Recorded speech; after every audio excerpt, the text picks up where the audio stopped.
Yan guys, gumagawa ngayon ng homework ang aking anak. Yan, nakharap ka na. Yan, hi! Nag-hello tuloy ang aking anak kasi may homework daw sila sa school mga guys. Kaya yan, ginagawa na niya para bukas ready na ang lahat. Pasok na lang sa school. Kaya yan guys, nag-a-answer siya ng kanyang assignment.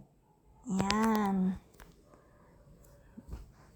Tumatawa pa siya si Hyde. Oh, nag-hi pa nga ang aking anak guys. Dahil busy sa paggawa ng kanyang homework. Yan guys. O, diba? Oh. Malapit na yang matapos guys. Kunti na lang tapos na ang kanyang homework. Kanina pa yan kasi yung ginagawa yan guys.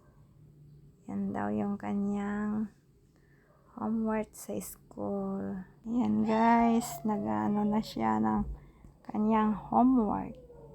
Yan. Tapos na ata kaya binaliktad na niya ang kanyang ginagawa. Kasi kanina pang umaga yan guys na gumagawa siya. Kaya yan siguro patapos na binabasa na lang niya kung tama. Bye guys.